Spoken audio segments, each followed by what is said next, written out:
sales grip on it and selling it as the best thing out there, is what most of the other brands are actually doing.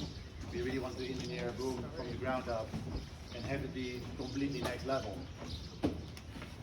So yeah, the manufacturing process on these booms is slightly different than what you see on the booms that are currently on the market. We are not making a monocoque structure, so from here to here it's actually not a single piece. We're joining pieces together, but that's out of to create the highest material integrity in these parts. The second thing it does, it allows us to create this, to build a straight section on an internal tool, which gives us a 100% consistent internal diameter, so we always have a perfect tail fit, which is really important, so you never have a boom that is like, you know, like it feels like a really shit quality. It always fits really nicely, it slides in and out like it should, and it allows us to minimize the processing time and maximize the processing consistency in a small part, which is the most complex part to create, because the curved part you cannot build on an internal tool. You need to do it on an external tool, because the internal tool you could never take it out. But the way we are doing this, we're really carefully positioning all the layers based on the calculation that is an FEM, a finite element method calculation, to get all the fibers into the right angle in the right section of the boom. And to be able to do that on this curved section, it takes quite a bit of time. It's quite an intricate process of many layers being stacked on top of each other, but still getting them in exactly the right place to make sure that we get the optimum stiffness, because there's two or three loading hotspots in the boom. The first loading hotspot in the boom is right in this section, where if you can get optimum stiffness here, it already sets the entire boom up to be a really, really stiff boom. The second hotspot is right where the backhand is, because that's where you actually end up pulling quite a bit on the boom to put some force into the sail. And then the second hotspot to keep the boom stiff is right at the tail, at this corner right here.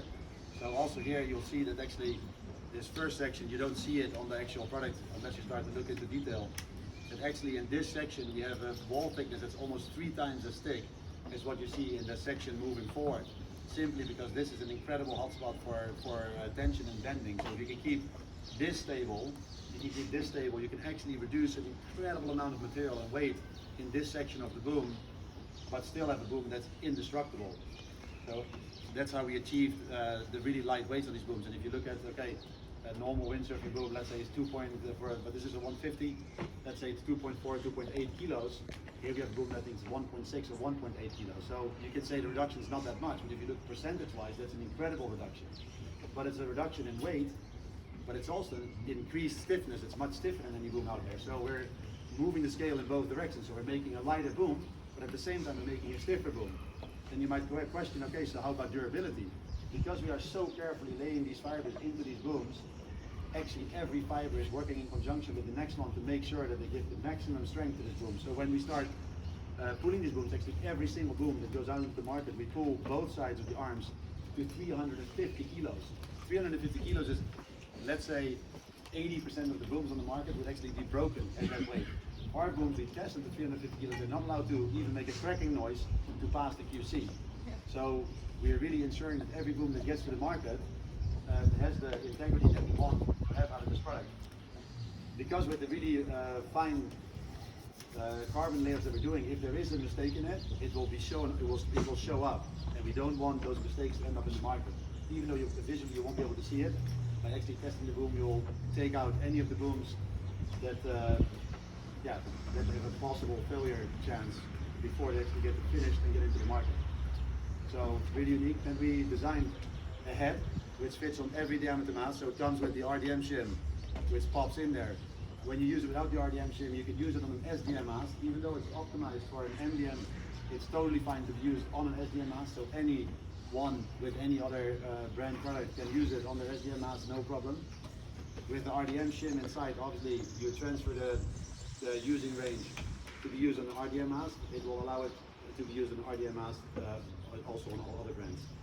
The head is designed in a way, I've seen a lot of booms in my days where we actually have a plastic directly contacting the carbon. Any sand getting in there, eventually this joint gets really sloppy.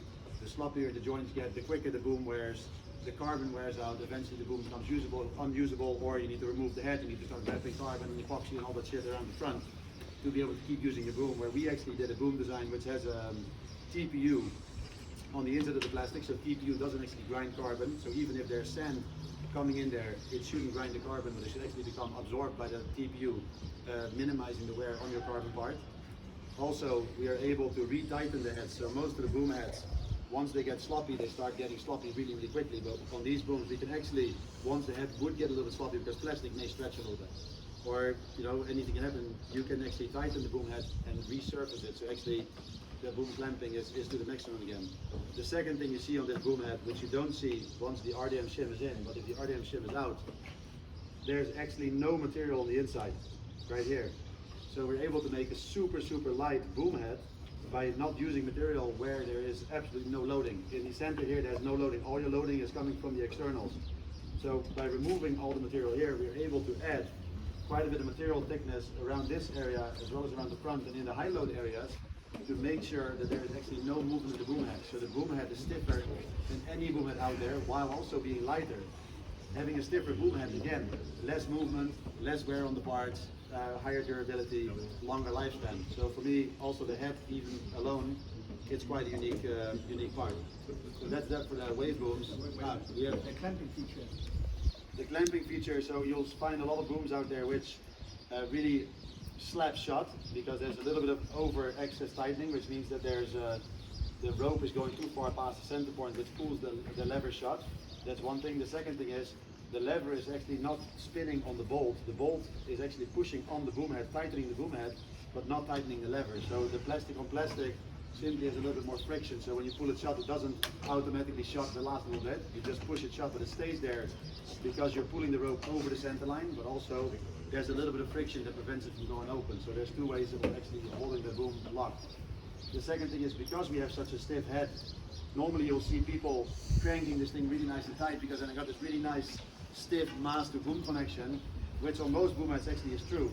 On this boom head, all the plate that goes around the back of the mast needs to do is actually hold the mast in place. So you just need to put it tight enough to hold the mast, because the parts are so stiff, you actually don't need the clamping force to get a stiff connection. It's actually designed in the part to have a stiff connection automatically. So all you need to do is simply hold the mast in the cup, and the boom will give you all the stiffness you need. So no need to over tension. Last thing is, we have these clips, which are quite unique. You'll see on all other brands, they use clips with steel pins. Steel pins, they end up corroding. The corrosion swells the steel, it breaks the plastic, clips become unusable. We're using full plastic pins and clips. That's actually molded into a single piece, which avoids any breaking lines on the plastic clips. It avoids the swelling from the corrosion, and it is actually plenty strong enough to hold the force on the pins. The cool thing with these ones is you can completely replace them. If you just have a little screwdriver, put it in there, you can pop it off.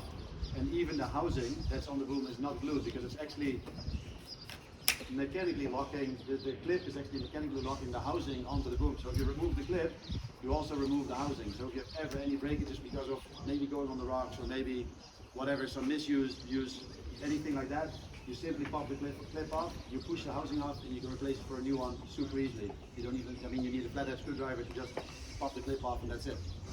So. And also a lot of brands, when you have like a 135 or a 150 wave boom, they have exactly the same profile, but they just make it a little bit shorter or longer.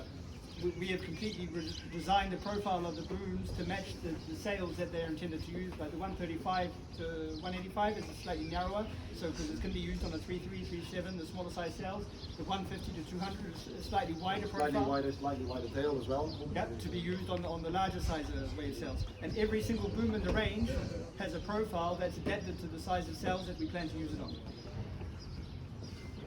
Obviously all the booms have a little bit of overlap, so if you use a 150 on a 4.2, you can also use the 135 on the 4.2. The 135 puts you just a little bit closer to the sail, which gives you a little bit more, puts you a little bit more in control. But yeah, thank you.